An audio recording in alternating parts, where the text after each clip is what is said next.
ಪ್ರಸ್ತಾವಿತ ಮಂಗಳೂರು ಪೀಠಕ್ಕೆ ಉತ್ತರ ಕನ್ನಡ ಜಿಲ್ಲೆಯನ್ನ ಸೇರಿಸುವಂತದ್ರ ಬಗ್ಗೆ ಚಾಲನೆ ನಡೆದಿದೆ ಅಂತ ಹೇಳುವುದು ಮಾಧ್ಯಮಗಳ ಮುಖಾಂತರ ಮತ್ತು ಇನ್ನಿತರ ಮೂಲಗಳ ಮುಖಾಂತರ ನಮಗೆ ಗೊತ್ತಿರುವಂತ ವಿಷಯ. ಯಾವ ಕಾಲಕ್ಕೂ ಸಹಿತ ಉತ್ತರ ಕನ್ನಡ ಮಂಗಳೂರು ಪ್ರಸ್ತಾಪಿತ ಪೀಠಕ್ಕೆ ಸೇರಬಾರದು ಅನ್ನುವಂಥದ್ದು ನಮ್ಮ ಅಮ್ಮೋಣವಾಗಿದೆ. ಯಾಕಂತ ಹೇಳಿದ್ರೆ ಭೌಗೋಳಿಕವಾಗಿ ನಮ್ದು ಬಹಳ ವಿಸ್ತಾರವಾದಂತ ಒಂದು ಜಾಗ. ಅಷ್ಟೇ ಅಲ್ಲದೆ ಕರಾವಳಿಯ ತೀರವೂ ಸಹಿತ ನಮ್ಮದು ಬಹಳ ದೊಡ್ಡದಿದೆ. 11 ಬಾರ್ ಅಸೋಸಿಯೇಷನ್ಗಳು ಬಾಕಿ 2 ಜಿಲ್ಲೆಗಳಿಗೆ ಹೋಲಿಸಿದ್ರೆ ಬಾರ್ ಅಸೋಸಿಯೇಷನ್ ಸಂಖ್ಯೆಯು ಸಹಿತ ಹೆಚ್ಚು. ಇವತ್ತು ಧಾರವಾಡಕ್ಕೆ ನಮಗೆ ದೂರದ ಅಂದ್ರೆ ಅಂದ್ರೆ ಸಾಮೀಪ್ಯದ ದೃಷ್ಟಿಯಿಂದಾಗ್ಲಿ ಅಥವಾ ಇನ್ನಿತರ ದೃಷ್ಟಿಕೋನದಿಂದಾಗ್ಲಿ ಧಾರವಾಡ ನಮಗೆ ಬಹಳ ಹತ್ತಿರವಾಗಿದೆ.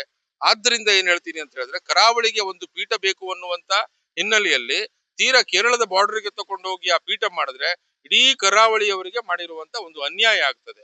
ಅದನ್ನ ಎಲ್ಲಾದ್ರೂ ಮಧ್ಯವರ್ತಿ ಸ್ಥಳದಲ್ಲಿ ಹೊನ್ನಾವರದಲ್ಲೋ ಭಟ್ಕಳದಲ್ಲೋ ಮಾಡಿದ್ರೆ ಒಳ್ಳೇದಿತ್ತು. ಇಲ್ಲ ಧಾರವಾಡ ಪೀಠದಲ್ಲೇ ನಮ್ಮನ್ನ ಮುಂದುವರಿಸಿ ಎನ್ನುವಂತ ಆಗ್ರಹವನ್ನ ನಾವು ಈ ಸಂದರ್ಭದಲ್ಲಿ ಮಾಡ್ತಾ ಇದ್ದೀವಿ.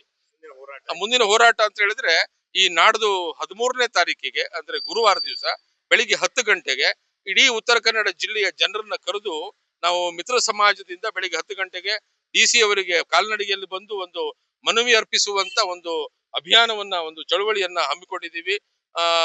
ಧಾರವಾಡ ಉಚ್ಚ ನ್ಯಾಯಾಲಯದ ವ್ಯಾಪ್ತಿಯಲ್ಲಿ ಬರ್ತಕ್ಕಂತ 8 ಬಾರ್ ಅಸೋಸಿಯೇಷನ್ಗಳ ವಕೀಲರುಗಳು ಸಹಿತ ಅದರಲ್ಲಿ ಆಗಮಿಸಲಿದ್ದಾರೆ. ಮತ್ತೆ ಒಂದು ಸ್ಪಷ್ಟತೆಯನ್ನ ಮಾಡ್ತೇನೆ, ಇದು ವಕೀಲರಿಗೆ ಆಗ್ತಾ ಇರುವಂತ ತೊಂದರೆ ಅಲ್ವೇ ಅಲ್ಲ.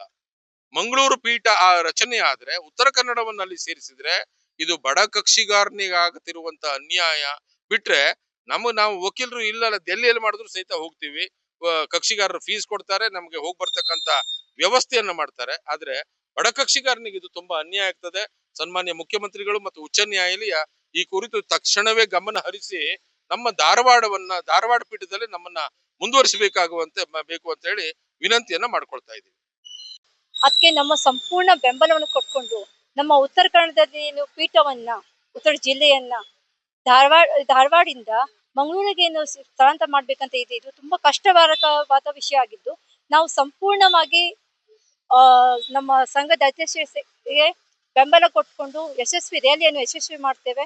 ಮತ್ತೆ ಯಾವುದೇ ರೀತಿಯಲ್ಲಿ ಈ ಪೀಠವನ್ನು ಬಿಟ್ಕೊಂಡು ಕೊಡ್ಲಿಕ್ಕೆ ನಾವು ಅವಕಾಶವನ್ನು ಕೊಡುವುದೇ ಇಲ್ಲ.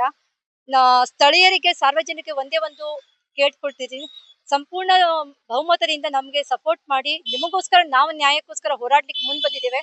ಎಲ್ಲರೂ ಒಟ್ಟಾಗಿ ನಾವು ಕೈ ಜೋಡಿಸ್ಕೊಂಡು ಮುಂದೆ ಈ ಪೀಠವನ್ನು ಸ್ಥಳಾಂತರ ಮಾಡೋದು ಬೇಡ ಅಂತ ಹೇಳ್ಕೊಂಡು ಕೇಳ್ಕೊಳ್ತಾ ಇದ್ದೀವಿ.